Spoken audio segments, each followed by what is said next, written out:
نے رد نہیں کیا کہ یہ حدیث غلط ہے، یہ مضمون غلط ہے۔ تو صحابہ کرام نے سجدہ کرنے کی اجازت مانگی، آقا علیہ السلام نے نہیں دی۔ یہ حضرت انس بن مالک کی روایت تھی۔ اب پھر امام احمد بن حنبل ایک اور حدیث لائے ہیں، اور اب سنتے آئیے ذرا کس نے بیان کیا۔ الگ حدیث حضرت عائشہ صدیقہ رضی اللہ تعالیٰ عنہ روایت کرتی، فرماتی ہیں کہ مہاجرین کے ہاں، مہاجرین اور انصار کا ذکر کر کے، وہ آقا علیہ السلام کی بارگاہ میں اس طرح اونٹ کا ایک معاملہ تھا، اور اونٹ حضور کی بارگاہ میں پیش ہوا، اس نے سجدہ کیا۔ ام المومنین رضی اللہ تعالیٰ عنہ فرماتی ہے فقال اصحابہ یا رسول اللہ تسجد لک البہائم والشجر فنحن احق ان نسجد لک۔ آقا ہم نے دیکھا ہے درخت بھی آپ کو سجدہ کرتے ہیں، جانور بھی سجدہ کرتے ہیں، ہمارا حق زیادہ ہے آپ کو سجدہ کرنے کا، ہمیں اجازت دیجیے۔ آقا علیہ السلام نے اجازت نہیں دی۔ امام احمد بن حنبل نے روایت کی، اور حافظ ابن کثیر روایت کرنے کے بعد کہتے ہیں کہ حاذا الاسناد علی شرط السنن، اس کی جو حدیث ہے، اس کی جو اسناد ہیں، امام ابو داؤد، امام ترمذی، نسائی، ابن ماجہ، سب کی شرائط صحت پر پوری اترتی ہے۔ پھر حضرت جابر بن عبداللہ نے بھی روایت کیا، امام احمد بن حنبل اور امام ابن ابی شیبہ، ان دونوں نے اپنی اپنی اسانید کے ساتھ روایت کیا ہے، اور امام ابن ابی شیبہ بھی امام مسلم کے شیخ ہیں۔ اگر آپ صحیح مسلم پڑھیں، ہر تیسری چوتھی حدیث امام مسلم نے ابن ابی شیبہ سے روایت کی ہے، صحیح مسلم کے اندر انہوں نے روایت کیا حضرت جابر بن عبداللہ سے۔ اور جو بات میں نے کہی تھی کہ آقا علیہ السلام کو دیکھنے والے سب سے زیادہ پہچانتے تھے، یہاں ایک بڑا ایمان افروز جملہ ہے۔ جب اس حدیث میں جسے جابر بن عبداللہ نے روایت کیا رضی اللہ تعالیٰ عنہ، جب بیان کر چکے حدیث کے اونٹ نے سجدہ کیا آقا علیہ السلام کو، ایک الگ واقعہ ہے، بنو نجار کا واقعہ ہے، یہ الگ الگ واقعات ہیں۔ سجدہ کر چکے تو صحابہ کرام نے پوچھا یا رسول اللہ یہ کیا ماجرا ہے؟ اونٹ آپ کو سجدہ کرتے ہیں، بکریاں سجدہ کرتی ہیں، جانور سجدہ کرتے ہیں، کیا یہ آپ کو پہچانتے ہیں؟ کیا یہ آپ کی شان کو جانتے ہیں؟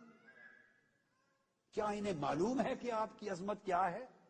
آقا علیہ السلام جواب دیتے ہیں قال ثم التفت الى الناس، جب اونٹ سجدہ کر چکا تو آقا علیہ السلام لوگوں کی طرف متوجہ ہوئے، فقال انه ليس شيء بين السماء والارض الا يعلم انی رسول اللہ الا عاصی الجن والانس، فرمایا جنات اور انسانوں میں جو بدبخت ہیں، جنات میں جنوں اور انسانوں میں جو بدبخت ہیں، محروم ہیں اور گناہگار عاصی نافرمان ہیں، انہیں چھوڑ کر فرمایا خدا کی عزت کی قسم آسمان اور زمین کی ساری کائنات میں کوئی ایک شے ایسی نہیں جو مجھے نہ پہچانتی ہو کہ میرا مقام کیا ہے۔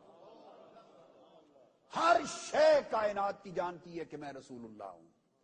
میری عظمت اور میرے مقام کو اگر نہیں پہچانتے تو جنات اور انسانوں میں جو بدبخت ہیں محروم ایمان، وہ میری شان کو نہیں پہچانتے۔ آپ میری جملے کا وزن سمجھیں میں کیا کہہ رہا ہوں۔ بدبخت انسانوں میں کچھ ہیں جو نہیں جانتے مجھے، اور بدبخت جنوں میں ہیں جو مجھے نہیں جانتے، ورنہ ہر کوئی جانتا۔ بوٹا بوٹا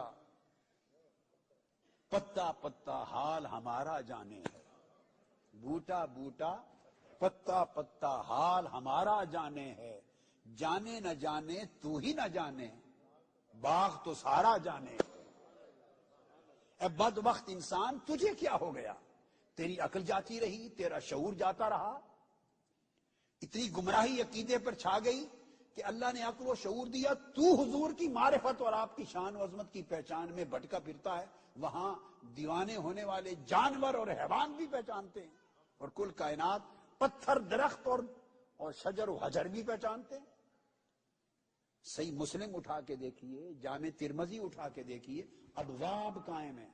سیدنا مولا علی شیر خدا رضی اللہ تعالیٰ عنہ فرماتے ہیں کہ میں آقا علیہ السلام کے ساتھ نکلا، حدیث صحیح مسلم ترمذی کی حدیث ہیں، فرمایا خدا کی قسم کوئی درخت اور کوئی پتھر ایسا نہیں راستے میں آیا جس کے قریب سے ہم گزرے، حضور گزرے تو اس درخت اور پتھر نے جھک کے حضور کو سلام نہ کیا ہو۔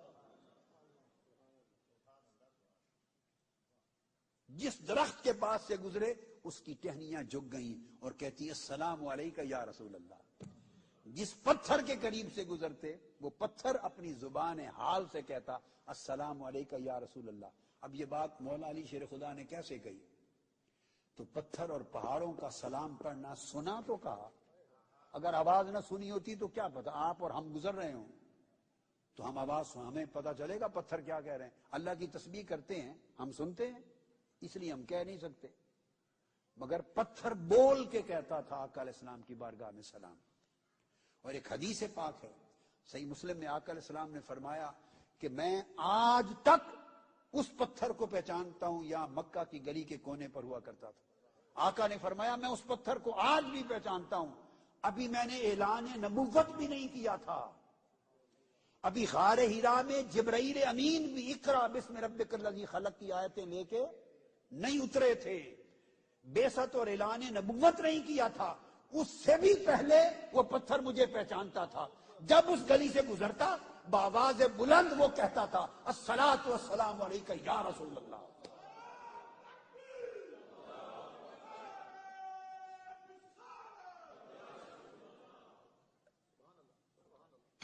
وہ پتھر 1500 سال تک شہر مکہ میں وہ موجود رہا۔ میں نے بھی اس پتھر کی زیارت کی ہوئی ہے۔ 1963 تک وہ پتھر موجود تھا، بلکہ 1983 84 85 تک بھی موجود تھا۔ پھر وہ پتھر اٹھا کے اس کو کاٹ کے تو حرم کعبہ کی تعمیر میں لگا دیا گیا۔ جیسے پورے شہر میں بہت سی عمارات گری اور توسیع ہوئی حرم کعبہ کی، تو اس میں پتھر بھی لگ گیا۔ تو میں نے کئی بار میں صرف اس پتھر کی زیارت کرنے جایا کرتا تھا، اس کے پاس کھڑا ہوتا تھا، وہ کہیں لگ گیا، اب اس کا پتہ نہیں ہے، بس لوگوں نے بتایا کہ اس کو تعمیر میں لگا دیا۔ تو آقا علیہ السلام نے فرمایا زمین و آسمان کے اندر سوائے نافرمان اور بدبخت انسانوں اور جنوں کے کوئی شے ایسی نہیں جسے میری معرفت نہ ہو، میرے مقام کی خبر نہ ہو۔ پھر حضرت عبداللہ ابن عباس روایت کرتے ہیں، آپ دیکھیے کتنے صحابہ ہیں جو الگ الگ واقعات بیان کر رہے ہیں۔ عبداللہ ابن عباس امام طبرانی کی روایت سے، امام طبرانی نے اس کو بیان کیا المعجم الکبیر میں، پھر امام احمد بن حنبل نے ہی بھی روایت کیا اس کو، امام حیثمی نے روایت کیا، امام منذری نے روایت کیا، حافظ ابن کثیر نے شمائل رسول میں استدلال کیا، روایت کیا، سب نے۔ فرماتے ہیں کہ ایک گھر تھا وہاں انصاریوں کا، اس کے 2 اونٹ تھے ان کے، اور دونوں پاگل ہو گئے، دونوں بیمار ہو گئے، چارہ نہیں ملتا تھا، کام زیادہ لیتے تھے، غربت کا زمانہ تھا، یہ پرابلمز ہوتے رہتے تھے۔ تو وہ دونوں پھر مارنے اور کاٹنے کو آتے تھے۔ وہ بھی آقا علیہ السلام کی بارگاہ میں آئے، آقا علیہ السلام چل پڑے تو ایک اونٹ پہلے کھڑا تھا، اس نے دیکھا تو دوڑ کے آ کے آقا علیہ السلام کو فَإِذَا أَحَدُ الْفَحْلَيْنِ قَرِيبٌ مِّنَ الْبَابِ فَلَمَّا رَأَى النَّبِيَّ صلی اللہ علیہ وسلم سَجَدَ لَهُ۔ وہ دروازے کے قریب کھڑا تھا ایک اونٹ، جو ہی میرے آقا نے قدم رکھا وہ دوڑ کے آیا، بیٹھ کر حضور کے سامنے سجدہ کرنے لگا۔ پھر آگے بڑھے آقا علیہ السلام تو پھر دوسرا اونٹ کھڑا تھا وہاں، ثم مشى الى اقصى الحائط الى الفحل الاخر فلما رآه وقع له ساجدا۔ دوسرے اونٹ کی طرف گئے، اس نے دیکھا آقا تشریف لے آئے، وہ بھی سجدہ کرنے لگ گیا حضور۔ اور صحابہ کرام ہر بار کہتے، حدیث کے لفظ ہیں فلما رأى اصحاب النبي ذلك قال یا رسول اللہ، قالوا یا رسول اللہ هذین فحلین لا یعقلان سجدا لک افلا نسجد لک۔ آقا یہ اونٹ سجدہ کرتے ہیں آپ کو، تو کیا ہم سجدہ نہ کیا کریں؟ تو ان کے دل مچلتے تھے۔ میں جو نکتہ بتانا چاہتا ہوں، میں نے کہا ایک بارڈر لائن ہے، آقا کی عظمت، آقا کی شان، علو مرتبت اتنی اونچی ہے، اتنی اونچی ہے کہ ساری کائنات حضور کے تلووں کے نیچے رہ جاتی ہے۔ حضور کی شان کی گرد کو بھی کچھ نہیں پہنچتا، عالم بقا بھی نیچے ہے، حتیٰ کہ سماوات، 7 سماوات بھی نیچے ہیں، 7 آسمان نیچے ہے، بیت المنتہا کی عظمت نیچے ہے، اور بیت المعمور کی عظمت نیچے ہے، عرش معلا نیچے ہے اور فوق العرش لا مکان نیچے ہے. جب حضور ساری کائنات عالم مکان اور لا مکان کراس کر کے اوپر چلے گئے مقام ثم دنا فتدلی تک، تو پھر سکیم کیا تھی پوری یونیورس کی کائنات کی؟ حضور عالم لا مکان سے بھی بلند حضور الہ میں تھے اور عرش سمیت ہر شے حضور کے قدموں کے نیچے تھا. حضور کے قدموں کے نیچے تھا. اب بقایا شانیں کس کی رہ گئیں؟ عرش سے بھی اونچی کسی کی شان ہے؟ سب شانوں کی انتہا ہے عرش معلا، اور سب شانوں کی آخری حد ہے سدرۃ المنتہا. ارے جہاں عالم خلق کی شانیں ختم ہو جاتی ہیں وہ عرش اور وہ سدرۃ المنتہا بھی حضور کے قدموں کے نیچے رہ جاتا ہے. تو کس طرح کہتے ہیں کہ حضور کی شان کو بڑھا دیا؟ ہم نے بڑھا دیا؟ خود خدا نے بڑھا دیا.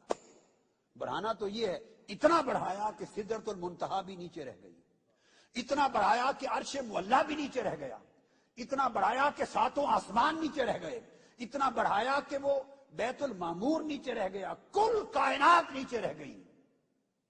اور آقا علیہ السلام اوپر ہوئے. حضور سے اوپر صرف خدا، بس حضور سے اوپر صرف خدا ہے. تو پھر کون بڑھا سکتا ہے حضور کی شان کو؟ اور بھلا کوئی کیسے بڑھا سکتا ہے؟ تو میں نے کہا بارڈر لائن ہے کہ بس معبود نہیں جاننا. صحابہ کرام کے دل حضور کے عشق محبت میں اس بارڈر لائن پہ کھڑے رہتے تھے، اس آخری بارڈر لائن پہ کھڑے رہتے تھے. جس کو کراس کریں تو حد ٹوٹ جاتی ہے. جب کبھی دیکھتے دل مچل اٹھتے اور بار بار پوچھتے افلا نسجد لک، یا رسول اللہ اجازت دے ہم بھی ماتھا ٹیک لیں. ہائے ہائے، ہم روز درشن کرتے ہیں، کبھی ماتھا بھی ٹیکنے دیں آقا، کبھی سجدہ کرنے دیں. اس کا مطلب ہے ان کے دل اس بارڈر لائن پہ رہتے تھے، تڑپتے تھے کہ کبھی موقع اجازت یس مل جائے ہم بھی سجدہ کر لیں. مگر اجازت نہ تھی. شریعت محمدی میں حرام ہے، حرام ہے، اجازت نہ دی کبھی. اب میں آپ کبھی اٹھائیے سنن ابی داؤد، یہ پھر میں آخر پہ حدیث کوٹ کرتا ہوں. اب آپ حیران ہوں گے، یہ تو سارے صحابہ کا ذکر آیا نا، سب صحابہ کا. اب کل صحابہ کرام میں سب سے بلند مرتبہ کون ہے؟ بولیے. آقا علیہ السلام کے سب سے قریب، سب سے بلند رتبہ، سب سے بڑی معرفت رکھنے والے سیدنا ابو بکر صدیق رضی